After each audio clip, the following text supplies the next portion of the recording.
Sejam muito bem-vindos a mais um ApoCast. Nesse episódio nós contamos com a excelentíssima presença de Alberto Bayer, sócio fundador e atual presidente da empresa da holding, né? Gessinai. Isso, Gessinai. Gessinai, que tem como uma das principais empresas, que eu acredito que é uma das mais conhecidas e uma das maiores do grupo, a Maná Alimentação e Facilities. Exatamente, Maná Alimentação e Facilities. Fundada em 1997 e referência no fornecimento de alimentos, de alimentações de qualidade para empresas. Acredito com foco em indústrias, né? Isso, empresas foco em indústria, exatamente. Um pouco maiores.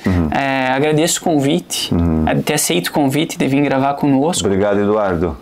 Vamos compartilhar um pouco mais dessa história de sucesso da Maná. Perfeito, estamos à disposição, vamos começar. E bora pro conteúdo. Todo mundo tem uma capacidade limitada, o máximo da sua capacidade. Tanto isso é verdade, olha para uma família de 5, 6 irmãos ou de 3 irmãos, um sempre vai ser melhor do que o outro. Sim. Um sempre vai ser mais empreendedor. Mas é uma visão madura, né? Porque é difícil as pessoas olhar para isso com seriedade e falar assim, não, realmente eu entendo que existem essas diferenças e está tudo bem. Estrutura, sim. Deus fez assim e está tudo bem. Cada um de nós temos uma capacidade. Ontem eu estava reunido com um grande estudioso, um teólogo, obrigado, e ele me falou uma coisa, ele falou baseado na ciência, mas eu não vou lembrar agora, mas ele falou que tudo aquilo que você aprende até os 50 anos, tudo aquilo que você internaliza, absorve, coloca para dentro, são os recursos que você vai usar dali para frente. Dificilmente a pessoa, depois desta idade, ela consegue trazer mais recursos para si. Isso é uma verdade parcial apenas, né? Porque a gente percebe que hoje as pessoas vão se desenvolver muito mais, ok? Mas existe uma verdade também, disso é verdade. Por quê? Quando você adquiriu bastante conhecimento, então, a partir dali você começa a buscar esse conhecimento interno, compilar, enxergar o mundo de outra forma e conseguir aplicar tudo aquilo que você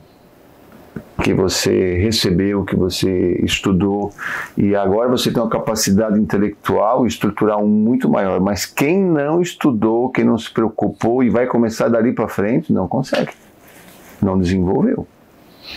É como se tu tem um limite de crescimento até chegar num patamar.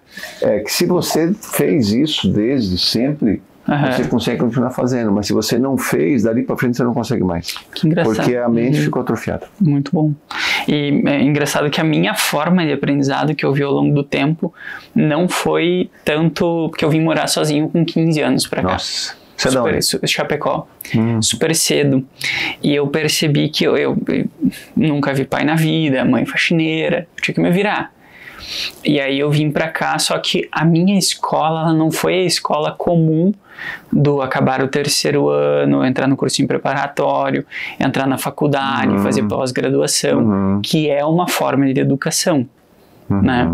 A minha foi, comecei a empreender com 18, fui quebrando a cara ao longo do tempo e errei muito, e assim eu fui, só que eu nunca parei de me movimentar, e esse movimento ao longo do tempo me gerou conhecimento.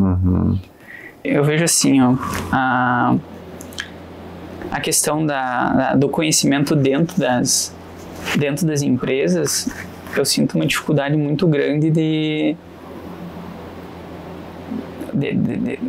de fazer com que as pessoas entendam o movimento. E eu não sei como tu vive isso lá dentro, mas chega um ponto que é como parece que tudo trava e as coisas parece que tu bate num teto e esse teto não... A gente não consegue transpassar esse teto, tá louco? É uma força gigante que a gente faz. E a gente vai por um lado e não dá certo, a gente vai por outro e não dá certo. Entende? Às vezes é um movimento, né? Porque essa parte que tu puxou e eu vi que tu trouxe conhecimentos bíblicos para essa, eu acho que é uma forma maravilhosa de perceber a empresa. Porque gestão, olhando pelo lado de gestão mesmo, existe um gestor maravilhoso, foi Jesus, né? Entende? Que com muita calma, que com muita sabedoria fez diversos movimentos bons. Deus é o Criador e administra todo o universo. Então nós vemos que Jesus trouxe grandes ensinamentos sobre todas as áreas. Foi o maior coach da história. O PNL começou por Jesus. Quando você vai estudar programação neurolinguística, você vai ler os evangelhos, você vai ver que ele aplicava toda hora. Mas é uma ferramenta nova, porém Jesus já usava. Então, toda a sabedoria se concentra em Deus. E Sim. quando nós buscamos esta sabedoria em Deus, Ele nos dá. Tanto é que tem versículo bíblico que fala que quer sabedoria, peça a Deus, que Ele dá e não nega a ninguém. Mas falando um pouco sobre a questão do teto, né, de às vezes você bate no teto, que você comentou, eu me lembrei o seguinte, quando eu comecei meu negócio, eu tenho um irmão que já não está mais aqui, e eu sou o mais novo de uma família de 7 irmãos. Então nós somos em 3 irmãos e 4 irmãs. E então o meu irmão, quando eu comecei meu negócio, é uma pessoa muito simples, mas ele chegou para mim e falou o seguinte: olha, você está começando o teu negócio agora, ok? Quero te falar uma coisa, a parte mais difícil é o primeiro degrau. Imagina uma escada com um degrau bem grande, e quando você sobe esse degrau, os outros são normais, você consegue subir com mais facilidade. E muitas empresas desistem, ou elas não conseguem vencer, porque elas não conseguem vencer essa dificuldade, não conseguem ter persistência. Elas acham que esse desafio é muito grande, que elas nunca vão conseguir ultrapassar. E eu estava convicto de que no início era mais difícil, mas que depois ia dar certo. E eu tinha que fazer capital, eu tinha que ter capital de giro. E ele chegou, olhou, isso foi há 30 e tantos anos atrás, eu tinha aberto um restaurante, e ele olhou e falou assim: pois viu alguns refrigerantes. Na época, refrigerante não era comum, era caro, os frascos eles eram retornáveis e aí não podia estar quebrado. É difícil hoje para o jovem entender aquilo que acontecia há 30 anos atrás, principalmente em alguns produtos que nós temos tanta facilidade hoje, né? Como o refrigerante, por exemplo. Mas na época não, a Coca-Cola tomava-se domingo, ainda que hoje se diz que não é bom, né? E você tinha que levar o frasco era mais caro do que o líquido. E então não era comum. E ele olhou e falou assim: tá vendo esse refrigerante aí? Ok, se você tiver vontade de tomar, não beba. Chupe uma bala e tome uma água, que vai ser a mesma coisa. Porque se você beber, você não vai ter condições de repor para vender de novo.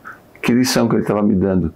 Cuide do teu estoque, não consuma o teu estoque, se preocupe com o fluxo de caixa. Então são lições que uma pessoa muito simples me deu e eu consegui aplicar. E aí quando você falou em já empresa estruturada, o que eu percebi ao longo do tempo, né, que a nossa empresa fez 27 anos, né, nós terminamos agora a holding, estamos agora compilando o acordo dos sócios. E chegou um certo momento que eu pensei, hoje nós temos 1.500 funcionários. Então, nós temos que passar. Quando eu tinha mais ou menos 1.200 funcionários, eu pensei, eu tenho que passar disso, eu ficava 1.100, 1.200. Então, eu sempre fui de buscar consultoria. E me desenvolver com cursos e tal. Eu falei, eu preciso buscar alguém para me dar uma visão, porque eu começava a olhar para outros empresários e eu falei, ele conseguiu, o outro conseguiu, também tem que conseguir, o que está acontecendo? Daí busquei uma consultoria e entendi que a forma como eu estava fazendo a gestão para o tamanho da empresa não estava adequado, porque aquilo que eu tinha foi muito bom e me trouxe até onde eu estava. Mas para me levar adiante, porque nós fizemos um planejamento estratégico de faturar 1 bilhão em 10 anos, então em 2033. Penso que nós vamos chegar a 1 bilhão antes. Mas aí eram muitos desafios. Aí eu contratei uma empresa de Curitiba para me ajudar a fazer o planejamento estratégico, que aí começou um trabalho e acabou não terminando. E aí no meio do caminho Deus mandou uma outra pessoa. A pessoa inclusive me procurou, fomos tomar um café e gostei, tinha bastante experiência. E ela veio para fazer o planejamento estratégico e para dar uma consultoria. e está até hoje. Então essa pessoa ela vem de um grande grupo francês, com muito conhecimento, ela era CEO no Brasil, chama-se Andréa Dutra, e ela começou a me dar insights e modelos de gestão que eu não conhecia, porque eu sou empreendedor, eu não sou um executivo. Perfeito. Eu consegui enxergar isso, né? O executivo, ele tem um papel, o empreendedor, ele tem outro papel. Quando o empreendedor consegue ser um executivo, ótimo. Para mim é melhor, mais fácil ser empreendedor. Eu crio várias empresas na minha mente por dia. Sim. Só que ser executivo é diferente. Ser executivo é muita organização, é você manter reuniões periódicas, é você ter uma agenda de reunião, você precisa despachar, você precisa, de fato, controlar tudo. Porque se você não controla, você não administra. Sim. Então ela me trouxe essa visão. E aí eu já estava em processo de separar as empresas para constituir holding, e quando ela veio, ela pegou, isso faz um ano atrás, mais ou menos, um ano pouco e meio. tempo. E ela olhou, na verdade, antes eu conversei com o Marcos da Kimball, que é uma consultoria que tem ferramentas de PDI e então o Marcos aqui me falou assim, olha, eu tenho uma pessoa certa para você. Eu mostrei a estrutura da empresa, ele falou assim, eu vi, mas tem coisa a ser mudada e eu conheço uma pessoa que vai poder te ajudar. Eu estava em busca, sabe, daí de algo chegou mais. nela. Hã? Daí tu chegou nela. Daí eu cheguei nela. Legal. Então, começamos a fazer o assessment, mas o assessment baseado numa ferramenta alemã, que é a empresa Kimball. Sim. Ok. E no nome da franquia é Kimball, né? Então, comecei a fazer com os meus sócios. Então, primeira coisa, que essa consultoria falou assim, você não pode chamar os teus sócios de sócios. Eles são sócios, mas eles são executivos, eles têm que ser cobrados como tal. E aí, para mim, eu fazia todo mês reunião de sócios. Só que eu confundia muitas coisas, porque sócio é uma coisa, ser executivo é outra. Então eles sentavam em duas cadeiras, eles sentam na cadeira de executivo, sentam na cadeira de sócios. Como era antes, sempre reunião de sócios. Como é hoje, reunião de sócios 2 ou 3 por ano no máximo. Reunião de executivos todo mês. Nós criamos o Comex. Então desse Comex participam os meus sócios, que eles sentam na cadeira executiva, precisam ser cobrados como executivo, precisam ser cobrados por resultado, tem os seus departamentos. É outro olhar. Quando você conversa com o sócio é uma coisa, quando você conversa com o executivo é outra. É outra forma de cobrança, é outra forma de entrega. Tem a questão de hierarquia, autoridade, que envolve. Então, foi uma mudança difícil para mim. Imagino. De uma mudança mental, de modelo de mundo e até de cultura, porque nós tínhamos uma cultura e aplicávamos aquela cultura. Ok. Então, hoje como é que funciona? Nós temos o Comex. O Comex é a reunião de executivos, todo mês. Nós fizemos para apresentar os resultados, ideias, e no Comex, então, nós decidimos a estratégia da empresa, conversamos sobre o resultado que passou, sobre o próximo mês, e discutimos assuntos de gestão, propriamente dito. Todo assunto de alto investimento, sócio, não é conversado no Comex. E aí, então, às vezes eu marco reunião extraordinária para sócios e converso daí só com os meus sócios para discutir alguma coisa relacionada à distribuição, investimento, ou então até, às vezes, de como evitar alguns processos trabalhistas, como nós já fizemos isso aí, né? E, então, eu faço, além dos meus sócios, dos meus 3 sócios, então nós temos outros executivos, e este ano vai entrar mais duas pessoas da empresa que vão fazer parte do Comex, então nós trabalhamos com gestão participativa. eu necessito, eu entendo que é o melhor modelo, tá? A gestão participativa. Uma empresa, ela não é democrática, ela é autocrática, tem que ter direção, tem que ter comando, mas a gestão participativa faz toda a diferença, primeiro, porque a pessoa se sente importante, se sente útil e ela tem muito a contribuir, né? A Bíblia diz que na multidão dos conselheiros está a sabedoria. Então eu preciso buscar conselhos de sabedoria junto das pessoas que de fato têm o mesmo interesse que eu, que gostam da empresa, gostam de mim. Então eu pego essas pessoas, eu trago e faço a gestão participativa. Então, na maioria das vezes, o Comex consegue tomar as decisões.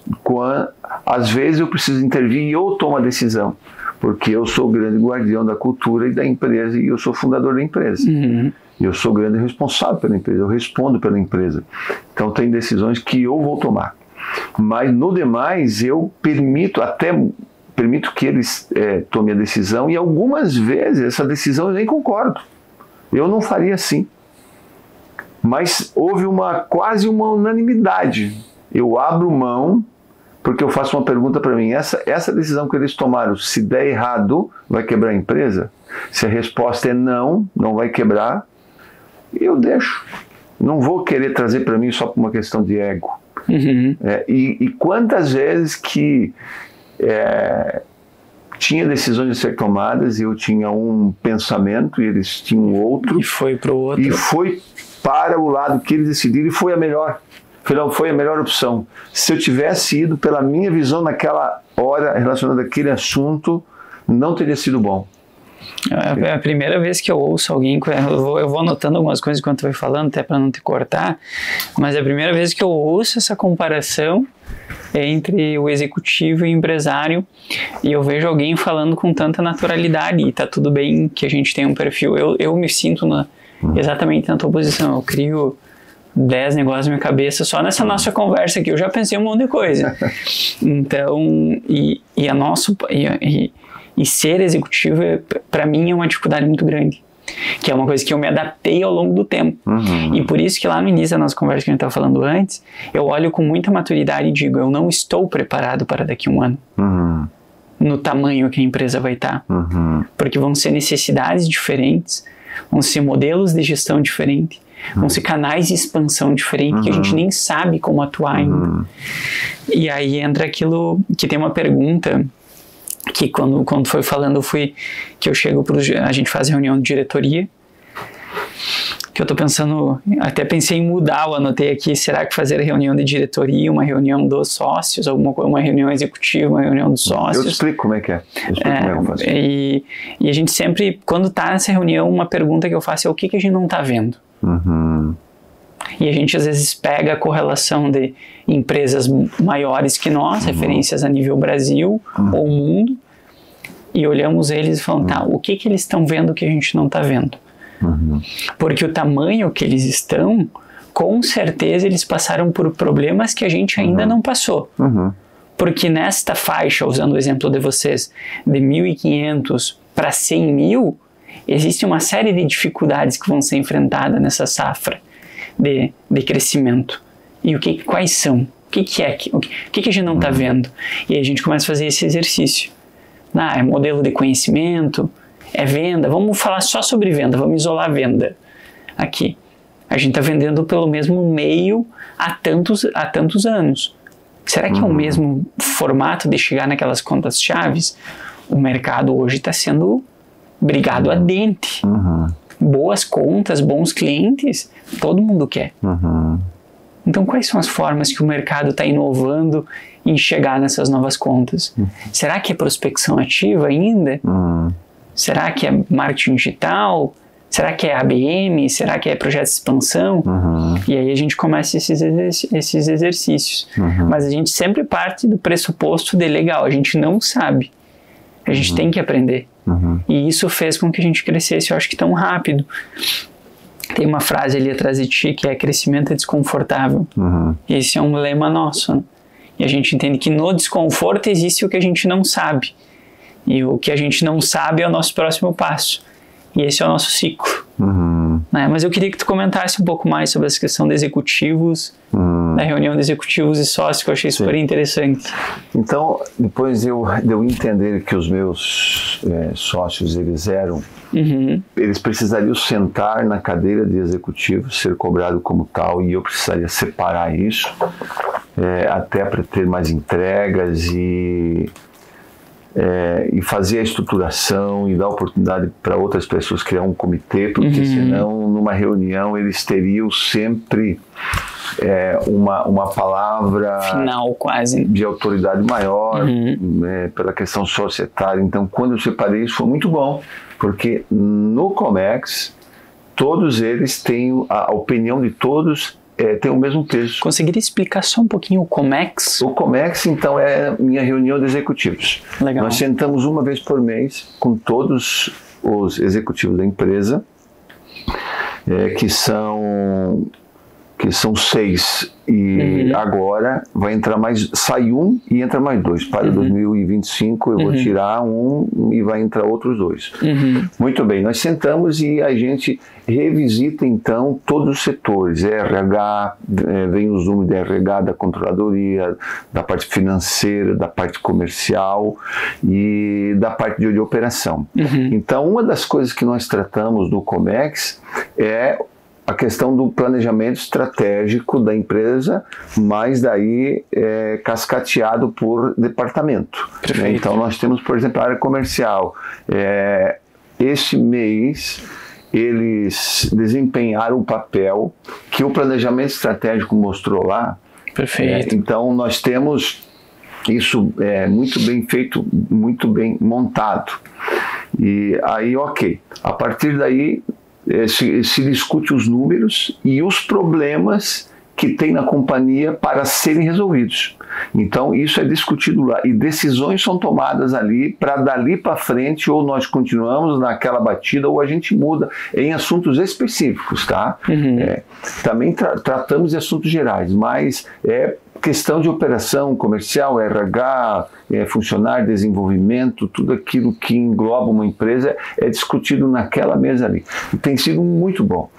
Ok, então depois disso eu faço uma reunião individual com cada um deles.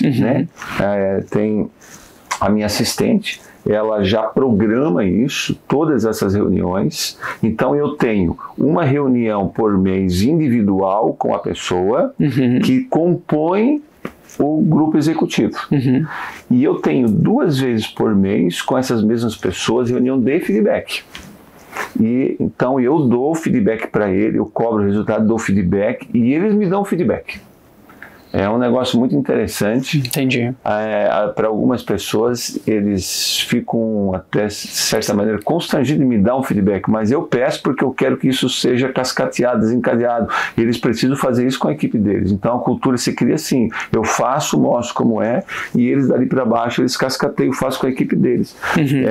Coisas que eu não tinha, por exemplo, a descrição de cargo e de funções, aquilo que eu espero de cada executivo, porque a empresa foi crescendo e eu nunca escrevi isso aí, isso aí estava tudo na minha mente. E aí chegou a consultora e falou, peraí, você tem que ter escrito. Eu falei, mas dos meus sócios eu tenho que ter escrito. Como assim, né? Tem que estar escrito. Sim, você tem que estar escrito. Aí eu falei, tá bom. Aí escrevemos. E a partir disso, eu exijo que eles façam isso com a equipe deles, e abaixo deles também é feito, e aí você consegue criar essa cultura. Legal, e que engraçado que eu anotei até aqui tem que estar escrito, né, a questão das discriminações, funções dos executivos, e a gente não tinha isso antes. E aí eu errado, ficava brabo com isso. Eu falava, como que ele não viu aquilo? Eu falava, mas ele não viu porque não está escrito, não está acordado. Tudo que tu é a pessoa que mais tem percepção até então sobre o todo da empresa. Sim. Então, naturalmente, tu vai ter uma visão mais aguçada sobre algumas coisas. Mas não quer dizer que tu tenha essa visão que os outros vão ter também. E tu tem que respeitar que os outros não têm essa visão e tá tudo bem. Então, descreva tudo isso daí. Daí a gente começou o exercício de... Mas no começo, porque me falaram isso também, eu falei, como assim escrever? O diretor tem que saber o que faz. Né? E agora a gente tá nessa... Como tu lida com essa cobrança? Porque eu até notei... tu falou do feedback reverso ali, né? Eu acredito muito nisso, que a cultura ela é top-down, que ela vem de cima para baixo. Eu acredito muito que não adianta a gente querer uma coisa aqui e aqui não executar, né?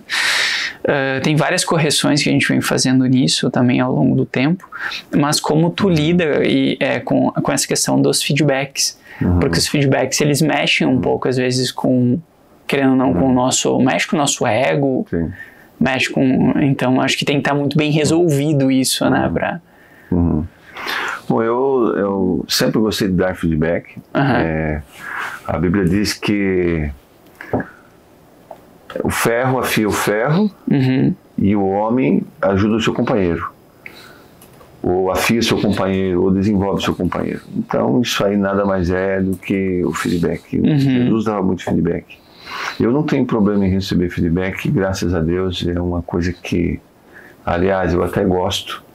Eu penso que alguém tem que nos mostrar o norte, que nós não temos todo o conhecimento. Precisamos que as pessoas às vezes nos mostrem se nós estamos acertando, se nós estamos no caminho certo, se tem outra visão, outro pensamento.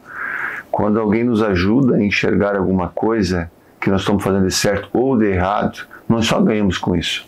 Então eu não tenho problema nenhum, eu gosto. Agora, dentro da minha equipe tem vários problemas, pessoas que têm problema com isso, porque o feedback para elas é algo desolador. Eu não estou fazendo a coisa certa, tudo está errado, cai na generalização. Entende que o feedback é específico sobre um detalhe, sobre um comportamento, mas na cabeça dela nada mais presta. Tu falou risco, ela entendeu o Francisco. Ela sofre com isso porque ela generaliza. Ela não entende que ela está recebendo feedback de alguma coisa. Então, para esse tipo de perfil, o feedback é mais difícil. Concordo. A gente passa por isso, aí entra o assessment, que tu comentou lá no início. Eu imagino que seja para entender um pouco mais de personalidades e alocações e funções ali. A gente usa a DISC, né, que é uma ferramenta super antiga e básica, né, para entender funções. E quando a gente cai em pessoas analíticas, que são pessoas mais perfeccionistas, com um perfil um pouco mais, a gente não dá o feedback em público. Não, eu nunca dou feedback em público.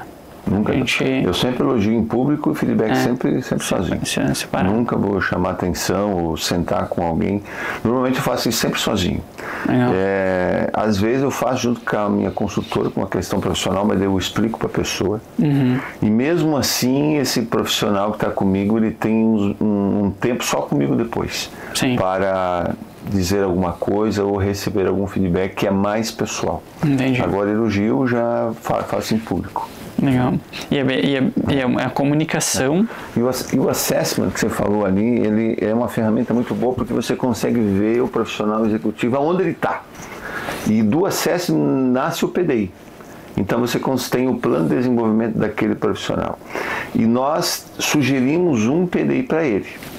Após essa sugestão de PDI para cargos de confiança executivos, eu faço sugestões daí durante o ano, mas eu exijo que ele me traga o PDI pronto.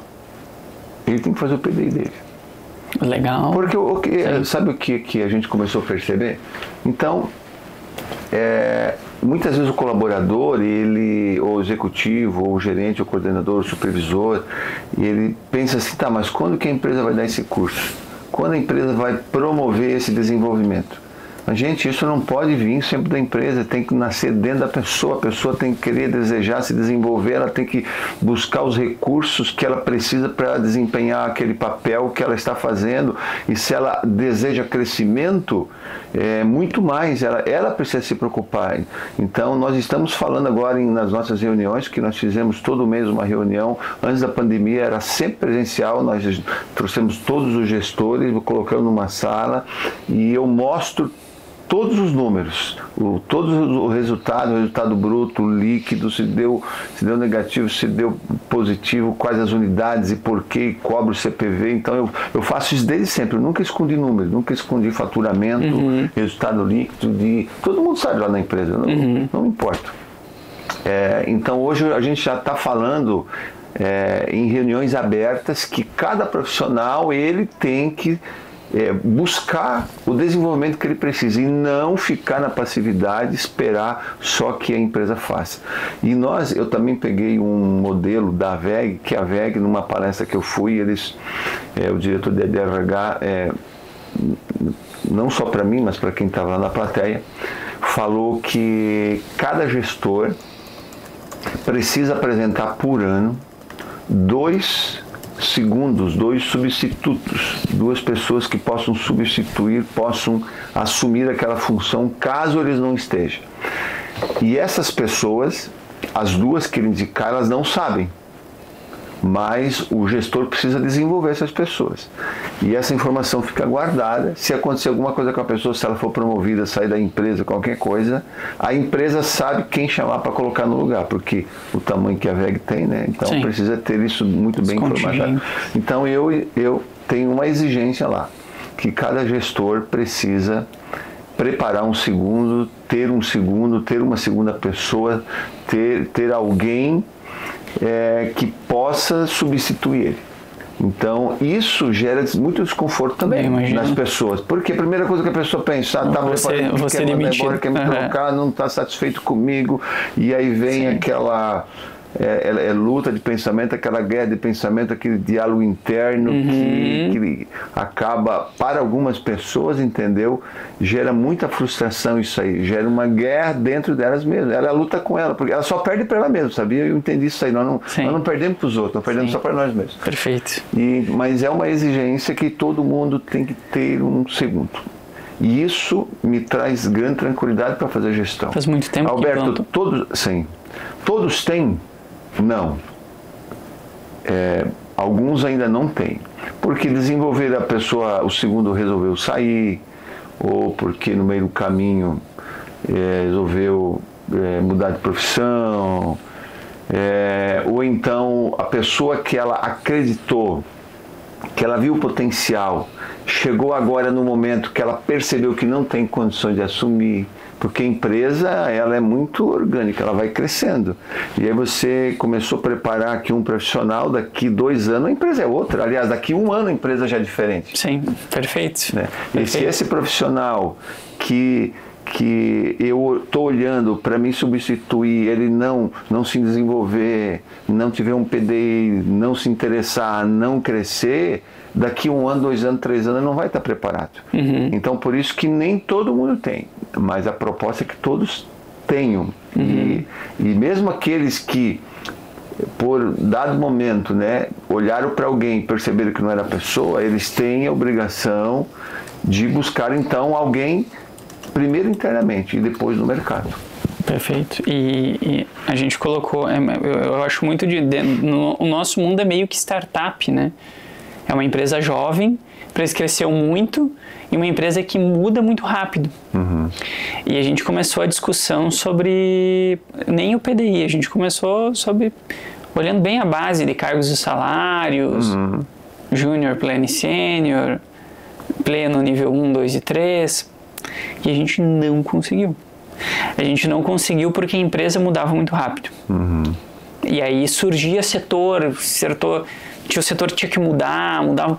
Então isso dificultava a ideia de como que a gente ia determinar esse plano de carreira. E aí a gente fez o quê? A gente pegou e começou a colocar um PDI bem simplesinho. Que esse PDI seria o quê? Que vai vir agora para 2025, inclusive, que é todo mundo tem que estar sob um plano. E esse plano é o quê? Os líderes, com seus liderados, vão escrever uma pequena história com eles. Como se eu e você estivessem aqui. Muito bom. E nós dois estivéssemos juntos e eu sou o gestor, você é o colaborador, e eu vou falar, tá, legal. Alberto, conta um pouco mais sobre o que tu quer para ti. Eu quero ser promovido. Não, vamos um pouco além. Quer ser forte? Eu quero ser forte, eu quero ganhar músculos, ou eu quero ser atlético, ou eu quero aprender inglês, eu quero... E aí vai contando, legal, então daqui 1 ano você quer aprender inglês fluente, quer falar francês, quer aprender a cozinhar, quero isso, e vai contando uma história. E dentro dessa história a gente tira um checklist de ações que esta pessoa tem que fazer para conseguir chegar a esse cenário ideal que ela descreveu dela mesma. Excelente. E aí nas reuniões de one-on-one, os líderes, é um bate-papo sobre a historinha. Falando, legal. E aí, a academia começou? Putz, não comecei. Pô, e a história?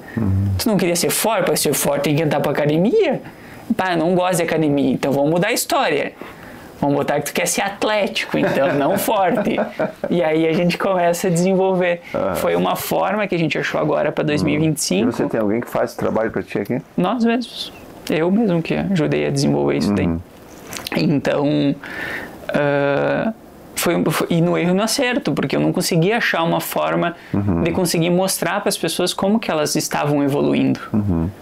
Né? Porque a gente tem um ambiente muito rápido que a gente muda e é nítido a evolução de conhecimento das pessoas, ponto final. Só que existiam outras particularidades que tinham que ser acolhidas, que essas outras eu não conseguia ver isso, como que era desenvolvido. E daí a gente entrou com esse plano. E super simples, tá louco? A gente deixa controlado isso dentro de uma onboard, que é um processo de Kanban, que é da nossa tecnologia, mas de processo de fluxos de trabalho. E aí essa GoFi, que inclusive está atrás de ti. E ali está a historinha e ali está todas as ações que a pessoa tem que fazer durante o ano. Durante o ano, durante o trimestre, aí depende a cada quanto ciclo a gente fecha isso. Então tem como, e aí entra o PDI que tu comentou, as pessoas olham para, vamos fazer um plano de PDI, faz o assessment para chegar no PDI. Faz o assessment e começa para entender a pessoa, a alocação dela, e começa pelo básico. E às vezes a gente antes tentava crescer muito maior do que era propriamente a empresa naquele momento. Então a gente criava coisas super complexas que não precisava. E a gente reduziu e deu super certo. Né? Então essa foi uma questão bem legal, eu quis compartilhar contigo, que é mais ou menos dentro disso. Eu queria muito entender o nome. Porque Maná, ele tem uma correlação, e inclusive isso não está na pauta, tá? Mas a Maná, ela tem uma correlação com alguma coisa de alimento a Israel, alguma coisa nesse sentido, que é bíblico, né? É bíblico. E foi daí que surgiu o nome? Foi, Eduardo. Eu tinha um restaurante de rua, no bairro Aventureiro, aqui próximo do aeroporto, e no primeiro dia eu servi uma refeição. Não tinha nenhum tipo de alimento, de refeições. Hoje nós servimos mais de 1 milhão. Mas naquela época, a gente percebia que eu via a necessidade e comecei a dar conselhos para as pessoas ali da região para fazer o PF, aquele prato feito. Já vou chegar no significado de Maná, só contextualizando aqui, né? E aí ninguém quis fazer, ninguém quis colocar e as pessoas não acreditavam. Eu falei, sabe uma coisa, eu mesmo vou abrir esse negócio. E aí aproveitei que a minha irmã estava se separando do meu cunhado, eles tinham uma propriedade boa no rua principal. Meu cunhado queria o dinheiro e eu dei para ele, e a minha irmã, daí eu me resolvi com ela lá também, paguei ela, e daí comprei aquele local.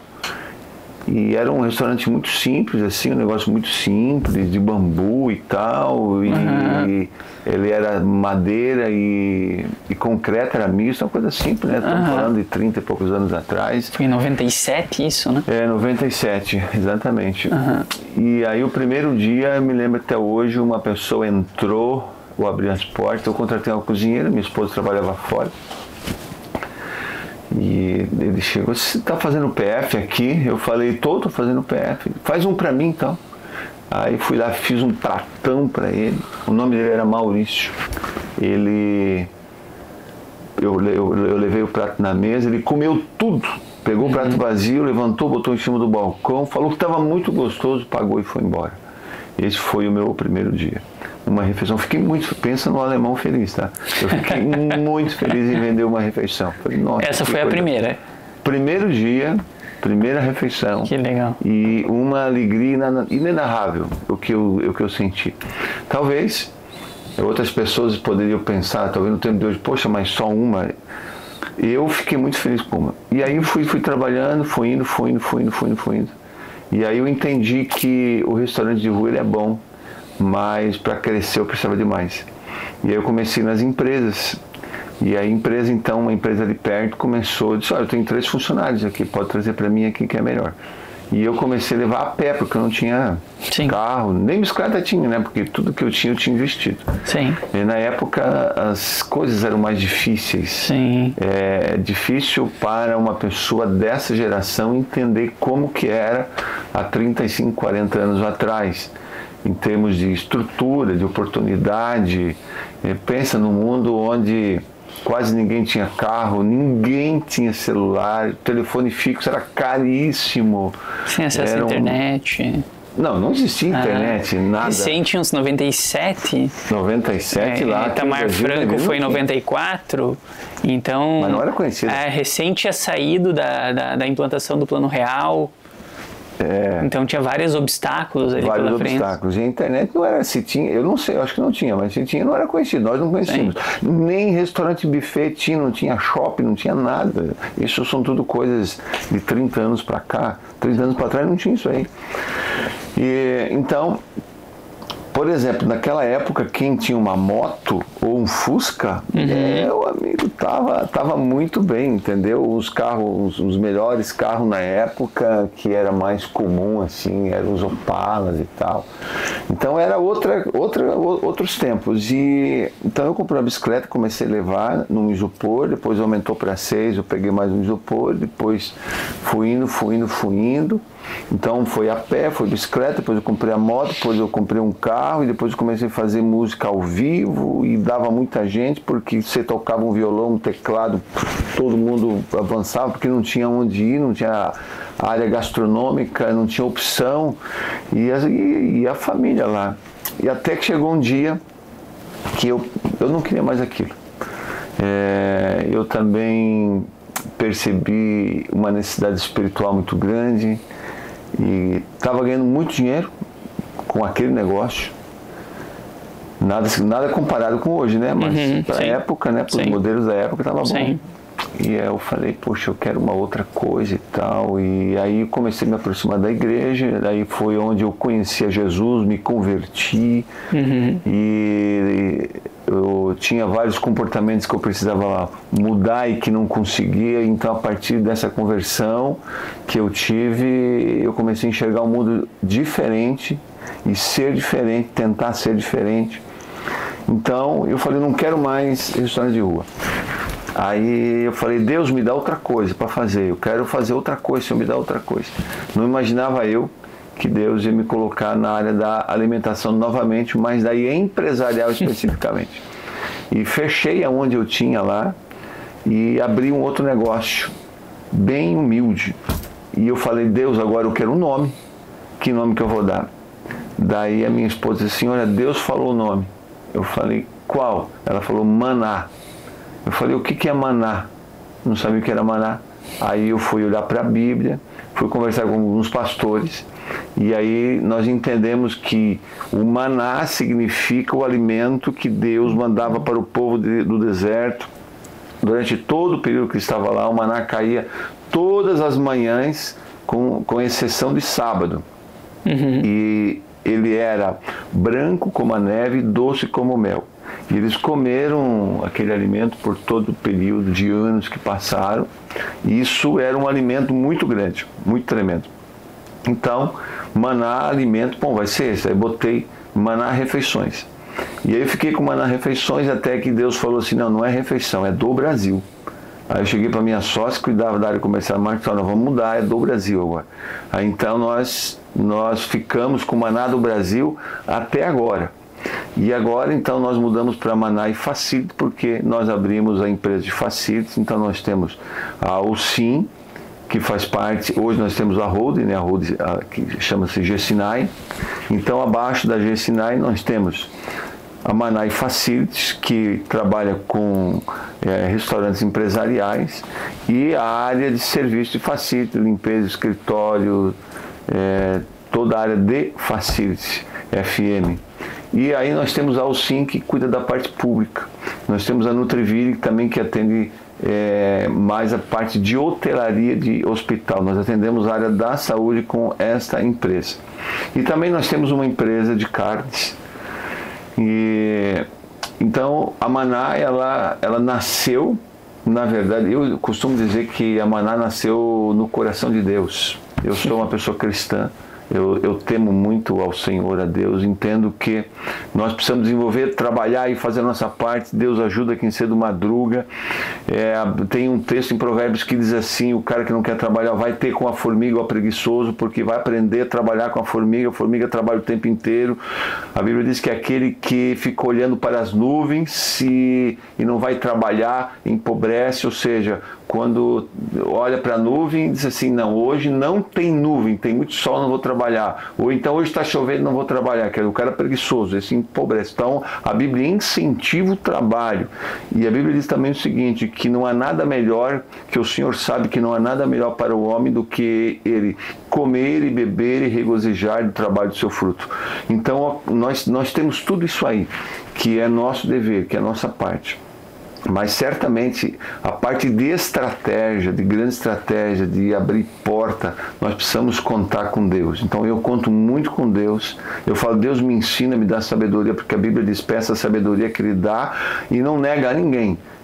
Quando você olha lá para Êxodo, você vai ver lá Deus falando assim: eu enchi Eliabe de sabedoria, competência e habilidade. Ele não tinha, mas Deus deu. Então quando nós precisamos e não conseguimos buscar com o nosso recurso, eu entendo que existe um Deus, e esse Deus ele pode te dar, sim, quando você faz a tua parte. Claro que certa vez eu achei muito engraçado que uma menina procurou um pastor e falou: pastor, eu vou fazer a faculdade, vou fazer o vestibular e preciso muito que Deus me ajude, Deus precisa me ajudar a passar. Mas ele disse assim: você estudou? Não, não precisa. Se Deus me ajudar, não precisa estudar. Ele falou assim: minha filha, vou dizer uma coisa para você. Deus não é injusto. Deus não vai ajudar você a passar. Sabe por quê? Porque você não estudou. Aí Deus não vai tirar, mesmo que a pessoa seja uma pessoa que não conheça Deus, que não tema a Deus, mas se ela estudou, se esforçou e tal, Deus não vai tirar dela para dar para você, porque Deus não é injusto. Então nós temos que fazer a nossa parte como empreendedor. E agora nós podemos pedir essa sabedoria. Então eu sou uma pessoa cristã, minha empresa é cristã, todos os nossos restaurantes, que são quase 100, tem uma placa Deus é Fiel, e eu consigo extrair muita coisa da Bíblia para a gestão. Isso é sério. Não, isso a gente não precisa nem entrar em discussão, que isso é mais do que provado para todo mundo, né? Principalmente gestão emocional, né? Isso eu acho incrível. Eu anotei aqui, eu vou voltar um pouquinho antes. A sua esposa sabia que Maná tinha esse significado quando ela falou? Sabia, porque ela estudou no convento 4 anos, ela ia ser freira. Entendi. E aí depois acabou tomando a decisão de não ser, daí já nos conhecemos também. Ela tinha esse conhecimento, mas eu não. Entendi. Eu não sabia. Muito bom.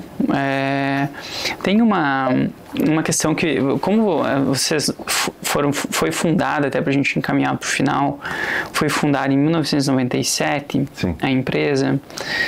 Vocês têm... É uma empresa que passou por muitas dificuldades político-econômicas e tudo mais. Então vocês encaram a inovação com outros olhos do que nós que nascemos no meio da inovação. Como tu consegue olhar para a inovação numa empresa de facilities, que é mão de obra pura, né? E falar assim: não, a gente vai implantar a inovação aqui. Tem espaço para isso lá dentro?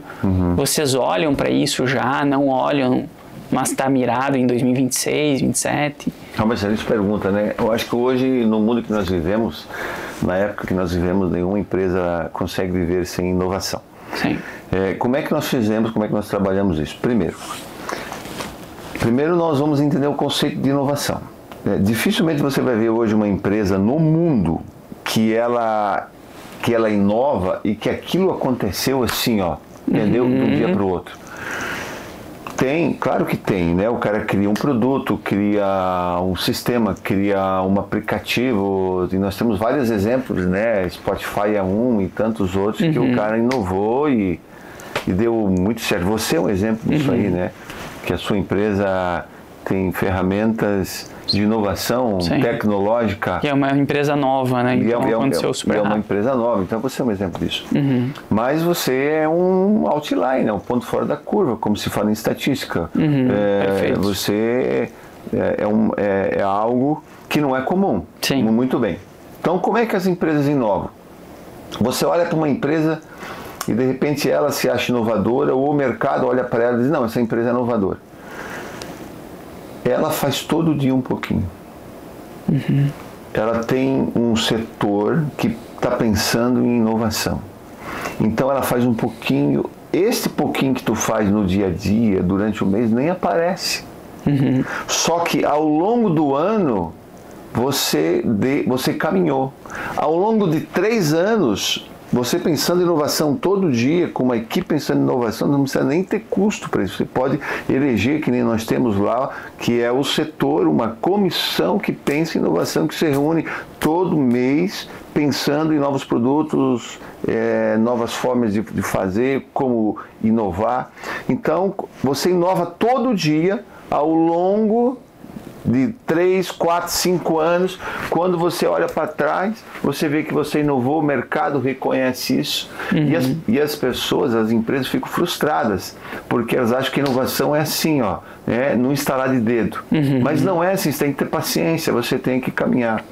Aí você falou da economia, né? A economia é outra coisa que, quantas vezes eu me assustei com a economia. Então nós temos que ter paciência, que no Brasil as crises são muito comuns e a situação econômica aperta, mas você tem uma certeza que isso vai passar. Assim como você tem a certeza que quando é à noite, você tem aquela noite mais longa, mais difícil, não amanhece nunca, você tem certeza que 7 horas da manhã o sol vai nascer. Pode ter nuvem, você não pode ver o sol, mas o dia vai aparecer.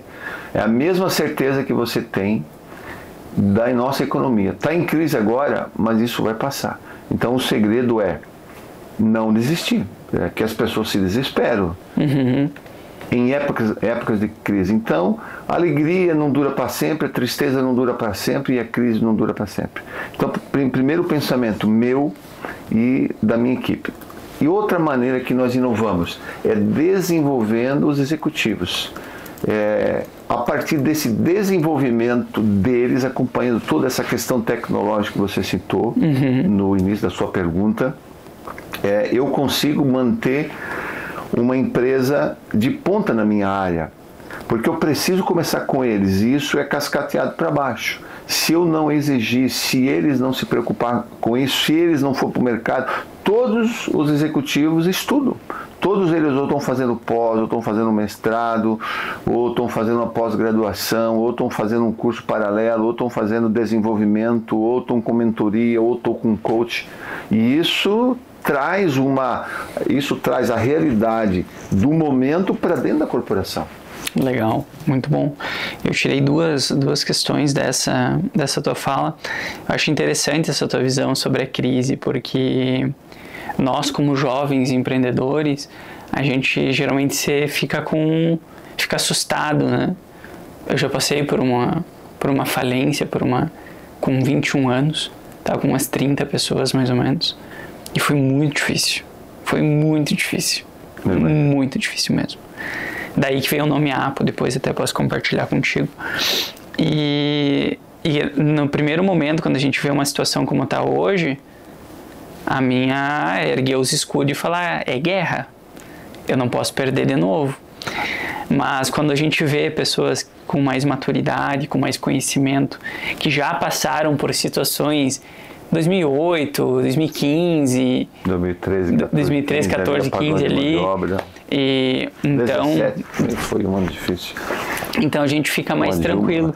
Uma das coisas que a gente discute muito sobre essa questão de crise política e econômica para o próximo ano é eficiência. É uma palavra que está muito Por isso que a inovação, até perguntei da inovação, porque a gente encara a inovação como eficiência. E se a gente tem um país em crise, o que a gente tem que estar legal, o mercado ele regula algumas coisas, principalmente de entrada de preços, né? Sim. Então legal, então a gente vai buscar eficiência interna, investimento em tecnologia, em novas formas de ser mais produtivos, para conseguir descolar um pouco as duas curvas ali de faturamento e obrigações, para daí a gente ser mais competitivo e não sofrer tanto com essa crise. Essa é uma visão minha mesmo, né, em respeito à crise. E em quesito à inovação, eu achei super interessante, porque geralmente as empresas não investem tanto assim em conhecimento, porque a gente tem as imersões aqui, que a gente recebe, nossas imersões são focadas em diretores e gerentes, né, na toda a parte estratégica e tática. As nossas imersões são focadas nisso. E são poucas as empresas que têm essa visão de que inovação vem do conhecimento e que inovação ela é um processo ao longo do tempo, de crescimento e desconforto. Sim, né? Exatamente, a tua frase é muito boa. Então a gente conseguiu, eu vejo, inovar muito. E tem um exercício legal que a gente faz com inovação, que é o quê? Lembra aquela análise de potencial que a gente comentou, análise de potencial de mercado? A gente pega a listagem do potencial de um mercado específico, que é uma lista de clientes, 200 empresas. Colocamos aqui no meio, nós somos do comitê de inovação. E a gente fala assim, ó, legal, o que eles precisam? O que eles sofrem? Quais são as dores deles? Quais são os medos deles? E aí a gente começa a fazer um brainstorm sobre isso. E de dentro disso a gente tira as próximas inovações. Porque a inovação ela vem de uma necessidade. Sim. Porque não adianta criar. E a gente passa muito, a gente vê muito isso, porque a gente é desse mundo. Muitos produtos sendo criados, só que logo depois já morrem. Dentro da curva, é uma curva de produto muito rápida que eles passam. Nem chegam a crescimento, eles já caem em declínio de cara. Mas muito porque a gente é muito mais empolgado que propriamente o produto é bom. E aí o que acontece? Eles pegam... Tem que ver se o mercado quer. Exatamente. Só que eles esquecem de fazer essas análises de potencial de mercado, colocar aqui em cima e falar assim, legal. É um produto que eu quero ou é um produto que o mercado quer? Exatamente. E a gente é vaidoso com o produto no início. Claro, imagina. Mas tá louco, vai falar mal do meu produto? Não, aqui não.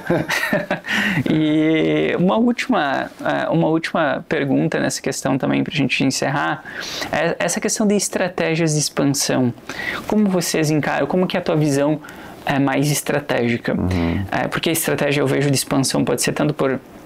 A gente pode ir por canais de vendas, expansão de contas, a gente pode ir por fusões, aquisições, porque vocês estão num ponto de tamanho que eu vejo que, como tu comentou, não, a gente tem que crescer. É um ponto de crescimento, ou em algum momento vai começar a gente vir de fora e querer comprar vocês.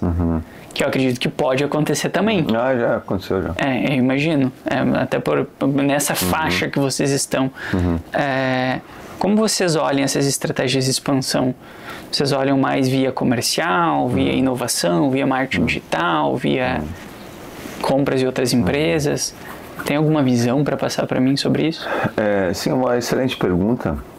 Então, a estratégia de crescimento e de expansão, ela existe em qualquer empresa. Você sabe que isso está na cabeça, na sua cabeça, na cabeça do empreendedor. Ok. No passado eu não tinha planejamento estratégico, aliás, não sabia nem o que era direito. Então até que eu entendi que eu precisaria ter um planejamento estratégico e tirar aquilo que eu tinha na minha cabeça e colocar no papel. Aí fizemos lá em 2000 e... Na verdade, a primeira meta de crescimento foi em 2012. Que eu cheguei para minha sócia, nós vamos crescer isso aqui, vamos atingir 120 milhões. A empresa já tinha 15 anos, né? A empresa já tinha 15 anos. Sim, já tinha 15 anos. Já tinha 15 anos. Mas no começo é tudo mais simples. Eu fiquei 10 anos sem fazer nenhuma retirada, por exemplo, só investindo na empresa. Depois de 10 anos que eu fiz a minha primeira retirada pessoal, e eu sempre pensei na empresa. E aí entreguei para ela e falei assim, nós vamos faturar 120 milhões por ano e eu vou estar com tantos anos e vou me aposentar. Foi a minha primeira conversa. E aí nós começamos a perseguir esse faturamento. E aí nós não conseguimos no prazo que eu estipulei só na minha cabeça, certo? E aí nós projetamos isso em planilha de Excel e fomos trabalhando, mas não sentamos para planejar como ia ser a expansão. Sim. Era só tinha os números, nós corríamos atrás dos números. Não, nós não éramos organizados ainda, eu não tinha o conhecimento. Sim. Ocorreu o quê? Nós atingimos, e um pouquinho antes de nós atingir, nós então contratamos através do PAEX, que é um braço da Fundação Dom Cabral, que é a melhor escola de negócio do Brasil, você deve conhecer. Uhum. Então eles nos ajudaram a fazer o nosso planejamento estratégico primeiro, e foi muito bom, excelente, assim, abriu meus olhos, eu falei, agora eu sei como expandir, como crescer, e aí a questão não é só construir, né, é desencadear ele, é como eu aplico ele, é como eu faço a equipe fazer, cada um com a sua tarefa e tal. E de lá para cá foi um grande aprendizado, e quando eu cheguei no faturamento que eu queria, eu fiquei, acho que uns 6 meses, assim, meio que no limbo. Eu falei, meu Deus, atingiu o que eu vou fazer da minha vida? O que eu vou fazer da minha vida? Aí eu fiquei, já conquistei e tal, até que peraí, acorda, né? E aí, a partir dali veio um outro planejamento estratégico, uma outra meta mais arrojada. Tem uma história que conta que a pessoa queria muito chegar numa montanha, que era o desejo dela. Sim. E ela caminhou, se esforçou e ela foi uma alpinista. Quando ela chegou lá, que lá estava o tesouro, lá estava o sonho, lá estava tudo que ela queria. Quando ela chega naquela montanha, de lá ela olha e percebe uma outra montanha, mais alta ainda, e percebe que, puxa vida, agora eu tenho que conquistar aquela montanha também. Então eu estou no momento com esse cara, né, igual ele, né? Quando eu cheguei, nós somos assim, empreendedores assim, né? Essa é a história do empreendedor, tá? Sim. Então quando nós chegamos na montanha, agora nós vimos outra que a gente não via lá de baixo, aquela maior, que a gente só vê lá de cima, lá de baixo, não parecia. Agora que nós chegamos ali, não, mas tem mais coisa para subir, tem mais coisa para vencer, e aí você vai indo. Então hoje nós debatemos exaustivamente o planejamento estratégico. E nós definimos ali a forma de crescimento e de expansão, os canais e como vai acontecer. Uma vez fechado o planejamento estratégico, cada um então tem as suas tarefas, cada executivo tem a sua tarefa, e ele é cobrado todo mês, porque o planejamento estratégico, nós dividimos ele por mês também. A gente faz para 5 anos, para 1 ano e para 12 meses. Então, cada executivo precisa entregar. E nós revisitamos esse planejamento estratégico sempre que for necessário fazer uma mudança de rota. Isso, para nós, tem dado muito certo. Então, é dessa forma que eu consigo crescer, porque eu já tenho isso desenhado. Então, é mais fácil, eu já sei quantas pessoas eu vou contratar, quais os estados que eu quero ir, quanto que eu preciso de captação, quanto que eu preciso de capital de giro. Perfeito. Eu acho muito, muito legal a história da montanha, que eu acredito muito nisso, que se tira o sonho da gente como empreendedor, parece que a gente para de viver, né? Então a gente colocou uma meta audaciosa também, e a gente não chegou nessa meta ainda, mas imagino que eu vou sentir o que tu sentiu ali, o que eu vou fazer agora, porque a minha meta ela é para 5 anos também, é com 37 anos que eu quero estar lá, eu tô com 31, né, indo para 32. Legal, e aí eu imagino que eu vou ter uma sensação, não sei como eu vou absorver isso ainda, mas a gente já chegou na primeira, que era ter uma estrutura inovadora, moderna, produtos. Tá de parabéns. Obrigado. E aí a gente chegou aqui e eu falei, tá, legal. A gente se olhou e falei, agora? Não, agora vamos focar em outras coisas. Que a gente nem olhava, tu acredita que a gente nem olhava para faturamento? Nos primeiros 3 anos da empresa, a gente nem discutia isso. E ia acontecendo, né? Empresa de serviço, no começo já era mais caixa, né? Sim. A gente não se preocupava tanto. Daí a gente começou a crescer e começou a fazer isso aqui, ó. Aí a gente falou, legal, temos que começar a olhar para a hora, não para coisas isoladas. Enfim, daí a gente começou a mudar um pouco mais. Queria, primeiramente, que papo gostoso, muito bom. Parabéns pela empresa, parabéns pela gestão, fiquei impressionado. pela humildade em compartilhar isso, e que tu comentou ali que tinha coisas que tu não sabia, que eu acredito muito nessa verdade.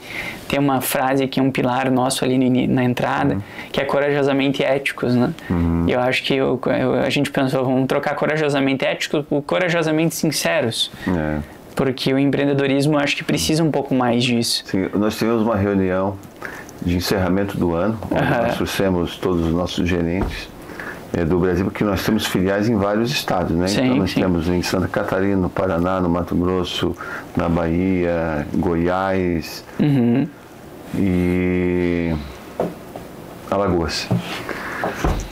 Então, nós conversamos, estava contando um pouquinho da história, eu falei assim, ó, vocês não vão acreditar, mas eu não sabia o que era folder. Eu sou alemão lá da roça, lá da Estrada Bonita. Eu vim para o centro a primeira vez, eu acho que eu tinha o quê? Uns 8, 9 anos. E de ônibus com a minha mãe voava. Então eu comecei o negócio, sempre tive vontade de empreender, mas não conhecia. Daí quando a Silvia, que é minha sócia, que veio trabalhar comigo, né, não era minha sócia, ela veio trabalhar, ela falou assim, você tem folder? Eu falei, o quê? Folder? Eu nunca ouvi essa palavra.